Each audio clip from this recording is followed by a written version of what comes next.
할렐루야. 우리 함께 봉독한 말씀을 통해서 우리에게 전해진 복음 두 번째 시간으로 새로운 피조물이라고 하는 제목으로 말씀을 나누도록 하겠습니다. 근데 저는 오늘 오전에는 정말 주님께서 그렇게 새롭게 하시는 이들이 과연 누구이며 주님께서 새롭게 하실 때에 어떻게 우리를 새롭게 하시는가, 바로 이 말씀을 좀 나누려고 합니다. 첫째로는 그리스도 안에 있으면 우리가 새로워질 수 있음을 선언하고 계십니다.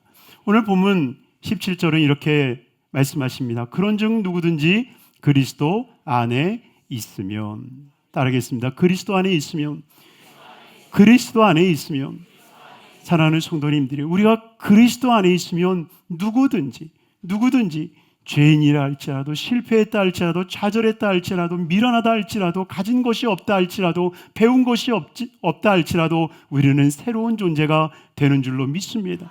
그러니 그리스도 안에 있으면 누구든지 그러니 우리가 주님 안에 거하면 우리가 새로운 존재가 될 수 있음을 믿으시기를 주님의 이름으로 축원합니다.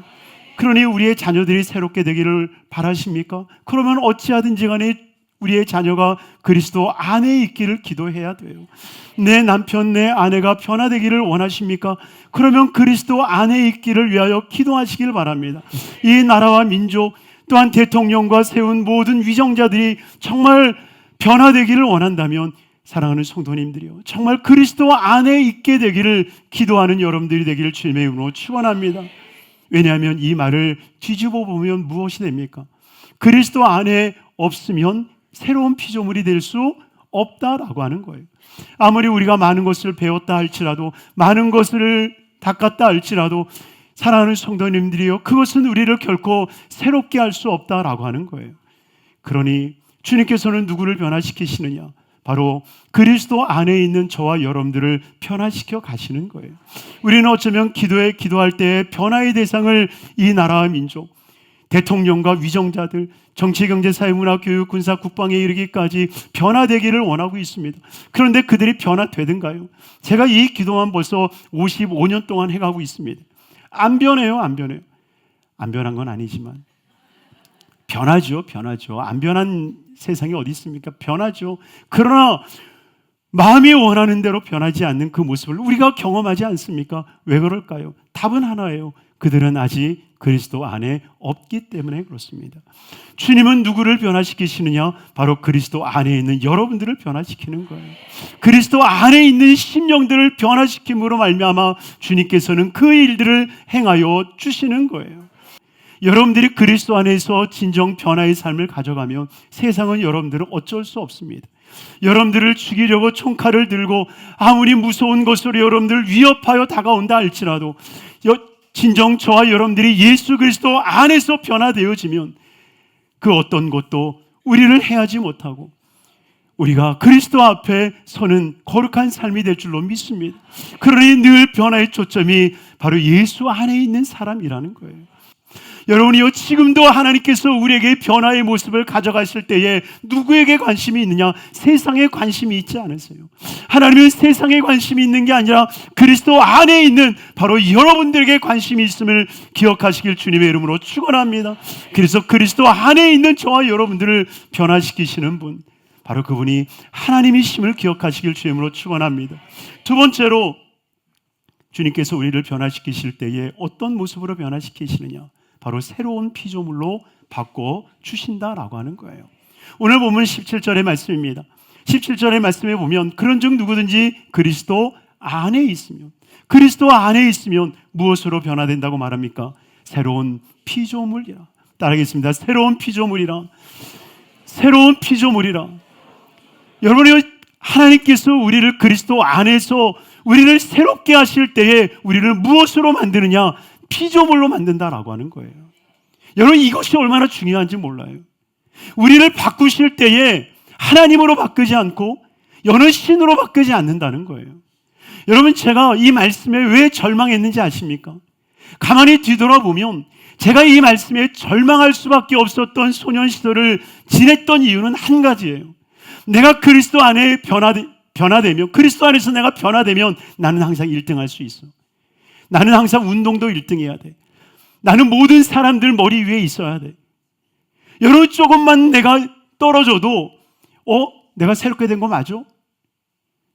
여러분, 늘 내 마음속에 무엇이 있었냐면, 내가 변화되면 나는 하나님같이 되고 신같이 돼서 모든 사람 위에 굴복하는 사람이 될 거다라고 하는 그런 암시가 내 안에 있었다라고 하는 거예요. 그런데 오늘 성경을 통해서 하나님이 우리에게 무엇이라 말씀하십니까? 너희는 새로운 피조물이라. 주님께서는 우리를 피조물로 만드시지 절대 창조주로 바꾸지 않으신다는 거예요. 저와 여러분들은 피조물이었지만 그러나 예수 안에서 새로운 피조물이 되는 거예요. 여러분, 예수님이 40일을 금식하시고 그리고 마귀에게 시험을 받을 때에, 그 마귀에게 시험을 받을 때에 가장 먼저 당한 그 시험거리가 무엇이었습니까? 마태복음 4장 3절에 보면 이렇게 말씀하고 있어요. 마태복음 4장 3절에 시험하는 자가 예수께 와서 이르되 내가 만일 하나님의 아들이거든 명하여 이 돌들을 떡덩이가 되게 하라. 여러분, 이 돌들을 떡덩이가 되게 하라고 하는 이 마귀의 유혹을 가만히 보면, 물론 40일 동안 예수님께서 굶주렸기 때문에 먹을 것에 대한 시험을 주는 것 같아 보이지만, 그러나 이 말씀을 오늘 말씀과 대비해서 한번 생각해 보세요. 여러분, 돌은 무엇입니까? 돌은 하나님이 창조한 창조물이에요. 그런데 하나님은 그 돌멩이를 창조하시면서 뭐라고 말씀하십니까? 보시기에 좋았더라. 여러분, 하나님은 그 돌멩이 하나조차도 그의 말씀으로 창조하시면서 보시기에 좋았더라고 말씀했는데, 마귀가 유혹하는 건 뭐예요? 야, 그거 돌멩이를 떡으로 만들어봐. 이 말은 하나님의 창조물을 너의 임의대로 바꿀 수 있어라고 예수님에게 도전하고 있다라고 하는 거예요. 그래서 하나님이 그 돌을 보시고 기뻐하셨던 그것들을 자기의 기쁨으로 바꿔버리는 거죠. 무엇으로? 떡으로 바꿔서. 여러분, 떡으로 바꿔서 자기의 기쁨이 되게 하라라고 하는 것이 바로 마귀의 유혹이라는 겁니다. 여러분, 마귀들은 끊임없이 하나님이 창조하신 것을 파괴하고 자신들이 만들어내는 것을 통해서 자기가 창조주가 되라고 마귀들은 유혹하는 거예요. 그래서 예수님이 그 마귀의 시험을 이기실 때 뭐라고 말씀하십니까? 마태복음 4장 4절에 이렇게 말씀하시죠. 예수께서 대답하여 이르시되 괴롭되었을 사람이 떡으로만 살 것이 아니요 하나님의 입으로부터 나오는 모든 말씀으로 살 것이니라.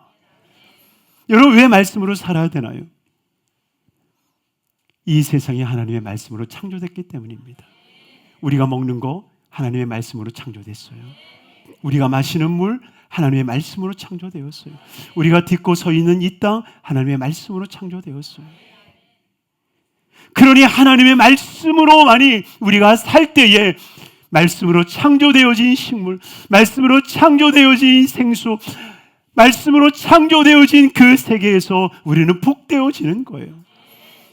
여러분이 세상 사람들이 만들어낸 것들이 우리를 더 신선하게 하고 우리를 새롭게 한다라고 얘기하지만, 여러분이요, 우리가 새롭게 여기는 그것 때문에 이 땅이 병들어가고 있다는 걸 아십니까? 여러분, 이전보다도 왜 현대에 이르러서 더 많은 병들이 생긴 줄 아십니까? 바로 하나님께서 하지 말라라고 하는 그 일들을 행함으로 땅에 병들어가고 있다는 거예요. 땅의 병들이 땅 위에 살고 있는 사람들이 병들어가기 시작하는 겁니다. 사랑하는 성도님들이요, 우리는 하나님이 되어서는 안 돼요. 우리는 신이 되어서는 안 됩니다. 우리는 창조주 하나님이 지으신 피조물의 세계, 그 피조물의 세계에서 하나님의 은혜의 빛을 받고 그 은혜의 호흡을 이루면서 살아가는 존재임을 깨닫게 되기를 주님의 이름으로 축원합니다. 그것이 가장 행복하고 아름다운 삶인 거예요. 그러기에 마지막 세 번째로 주님께서 새로 우리에게 선언하시는 것은 새 것이 되었도다. 할렐루야. 오늘 17절의 말씀입니다. 17절 한번 다시 읽겠습니다. 그런즉 누구든지 그리스도 안에 있으면 새로운 피조물이라. 이전 것은 지나갔으니 보라 새 것이 되었도다. 아멘. 그리스도 안에 있으면 우리가 새로운 피조물이 되는데 주님 뭐라고 말합니까? 이전 것은 지나갔으니. 한번 따르겠습니다. 이전 것은 지나갔으니, 이전 것은 지나갔으니 보라 새 것이 되었도다. 할렐루야. 사랑하는 성도님들이요, 우리가 예수를 믿으면 반드시 BC의 AD로 나누는 역사를 경험하게 되어집니다. 십자가 이전의 삶과 십자가 이후의 삶으로 나눠지는 거예요. 여러분요, 그 십자가의 기준은 어디입니까? 늘 나의 옛 것과 그리스도께서 우리에게 주실 새 것과의 경계선에 늘 예수 그리스도의 십자가가 선다라고 하는 거예요. 하나님은 옛적 것을 기억하지 않기로 선언하셨어요. 그러니 우리가 그 일들을 기억한다면 무엇 되겠습니까? 오늘 본문이 있기 전에 14절은 우리에게 이렇게 말씀하시죠. 같이 한번 읽겠습니다. 그리스도의 사랑이 우리를 강권하시는도다. 우리가 생각하건대 한 사람이 모든 사람을 대신하여 죽었은지 모든 사람은 죽은 것이라. 여러분의 저와 여러분들은 이미 예수 그리스도 안에서 죽었어요. 그러니 우리가 다시 산 것은 예수 안에서 새로운 피조물로 탄생했어요. 그러니 죽었던 그 옛사람이 살아난 게 아닙니다. 여러분 이거 아셔야 돼요. 죽었던 옛사람이 살아난 게 아니라 그리스도 안에서 새로운 피조물로 우리가 새롭게 태어나는 거예요. 할렐루야. 그러니 마귀들이 끊임없이 와서 우리를 참소할 때에 우리는 마귀를 향해서 그렇게 대적해야 돼요. 너가 참소하는 그 사람은 이미 옛적에 죽었어. 이미 옛적에 죽었고 나는 그 옛사람의 후회가 아니야. 나는 그리스도 안에서 새로운 피조물이야. 여러분 이 고백과 선언을 우리 안에 이루어가야 된다라고 하는 거예요. 왜 우리를 정죄합니까? 왜 끊임없이 우리를 비판합니까? 여러분 그럴 이유가 없다라고 하는 거예요. 사랑하는 성도님들이요, 우리의 변화의 초점은 오직 하나님께 있는 거예요. 우리를 향하여서 새로운 비전을 갖고 계시고 새로운 꿈을 갖고 계시고 새로운 일을 창조하여 계시고 새로운 길을 만들고 계시는 그 야훼 하나님, 그 하나님으로 인해서 우리는 새롭게 됐다라고 하는 거예요. 이스라엘 백성들이 출애굽하자마자 새롭게 됐습니까? 아니요. 그들은 전혀 새로운 모습을 보이지 않습니다. 오히려 옛적 일들을 기억하면서 하나님을 배신하고 하나님의 마음을 아프게 하지 않습니까? 그럼에도 불구하고 그들이 새로운 민족이 될 수 있었던 것은 하나님께서 그들을 향해서 새 길을 열어두셨기 때문입니다. 하나님이 열어두신 새 길, 홍해를 향해서 열어두시고 광야를 향해서 열어두시고 요단강을 통해서 열어두신 그 새 길을 통하여서 그들은 새로운 백성이 되었다는 거예요. 그러니 변화의 초점을 내게 두는 것이 아니라 오직 예수 그리스도, 나의 삶의 과거를 완전히 청산하시고 바로 오늘의 새 날을 주시는 야훼 하나님, 그분으로 인하여서 천진에 나가는 삶이 되기를 주님으로 축원합니다.